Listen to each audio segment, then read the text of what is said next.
Hola, mi gente, and welcome to Cuéntame con Sonia Camacho. This short form podcast features the stories of Latinos from our community, from engineers, business owners, students, and so much more. Each episode will give you a quick boost of motivation and encouragement before starting your day. I'm your host, Sonia Camacho. Thank you for being here. Now let's get into today's episode. Hi, everyone. Welcome back to Cuéntame con Sonia Camacho. Today I have Cece Meadows.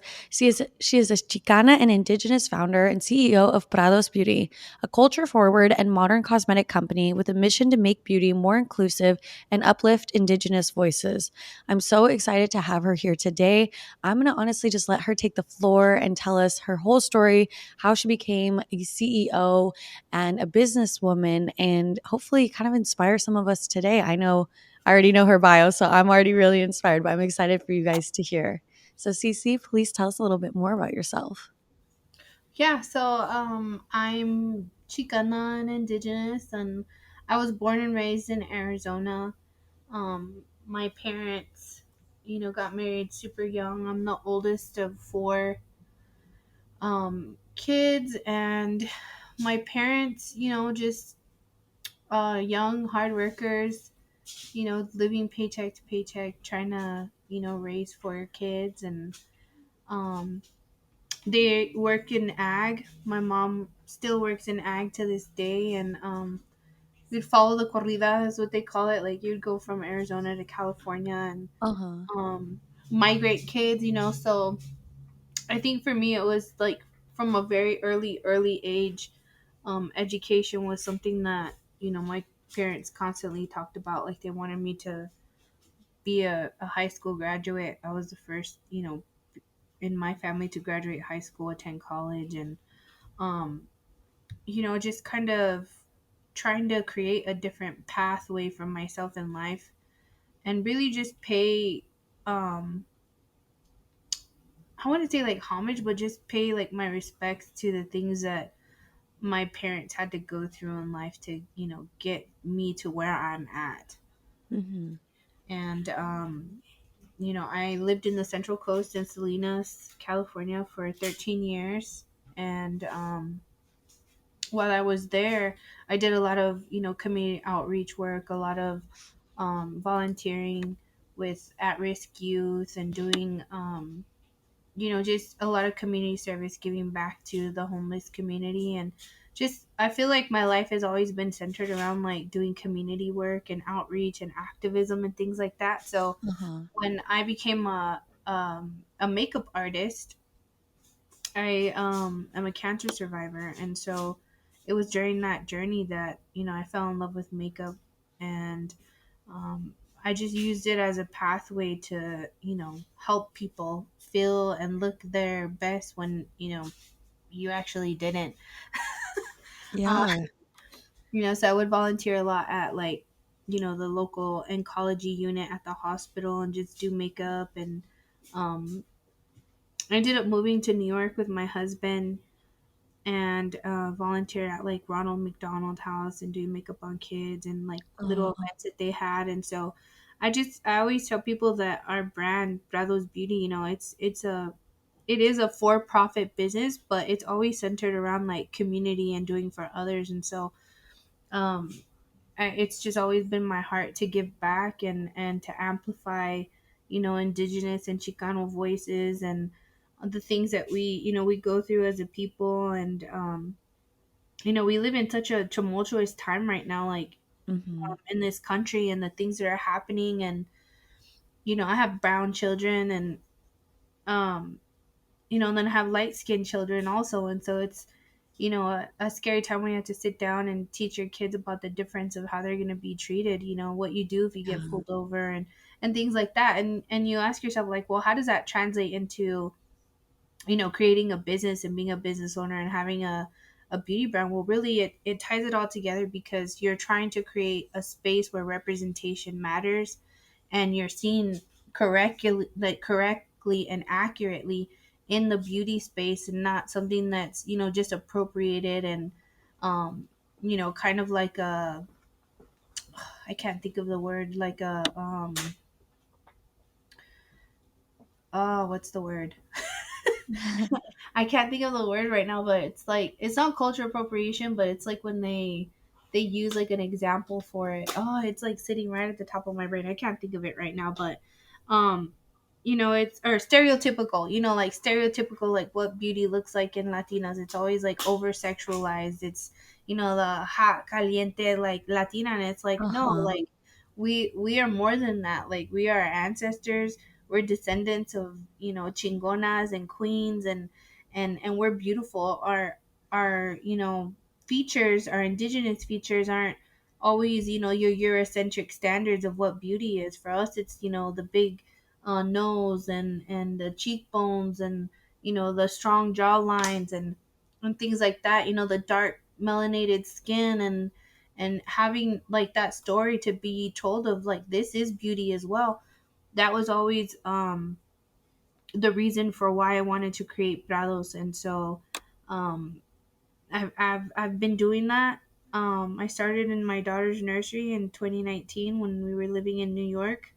Uh-huh. My husband's a major in the U.S. Army, and I started it in my daughter's nursery. And now we're in Las Cruces, New Mexico.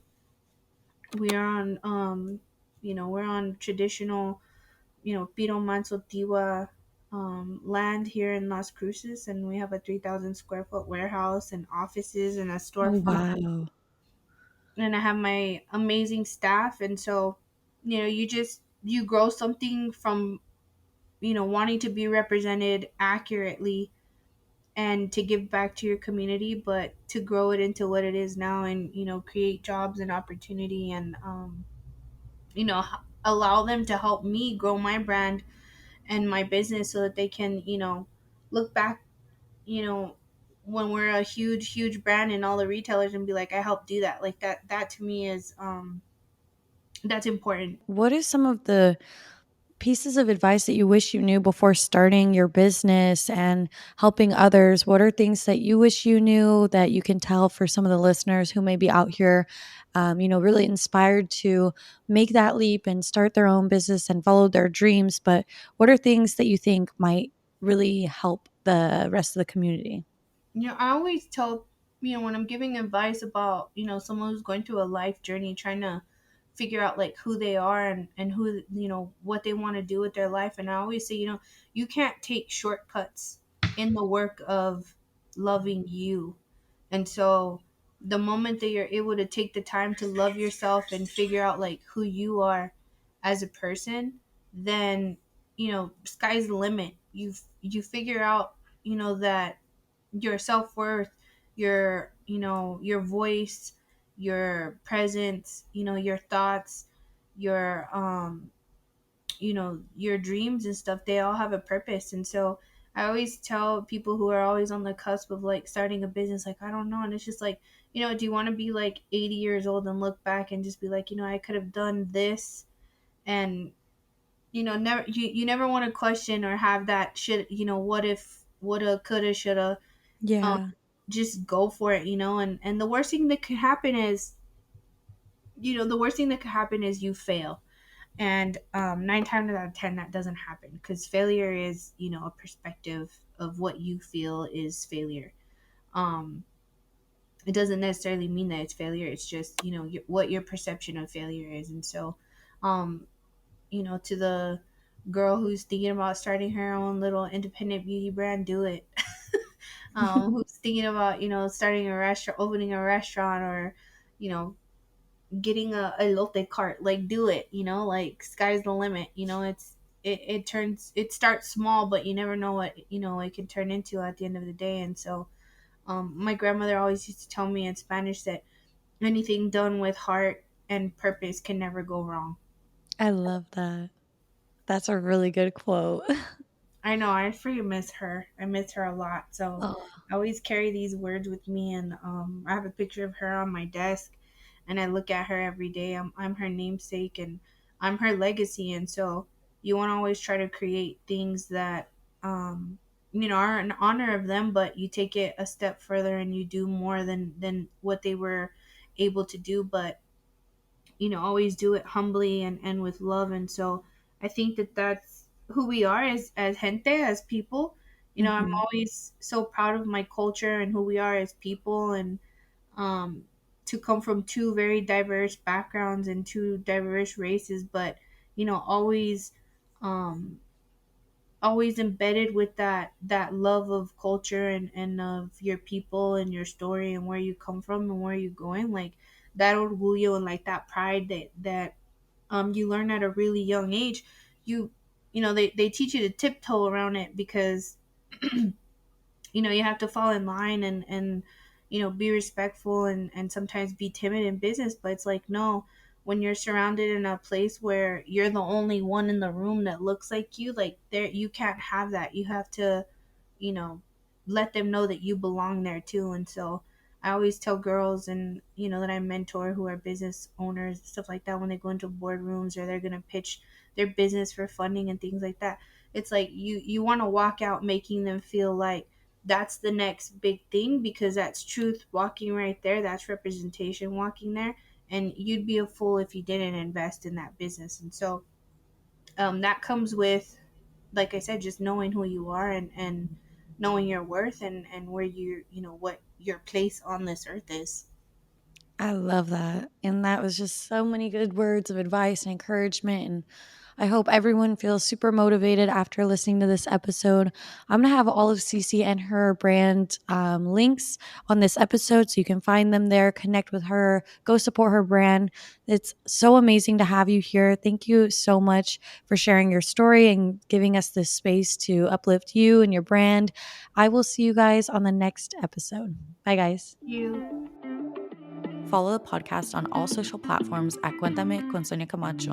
Listen to us on Spotify, Apple Music, and YouTube. Want to be featured in a future episode? Email cuéntame.sonia@gmail.com. Thank you to our equipment sponsor, Shure.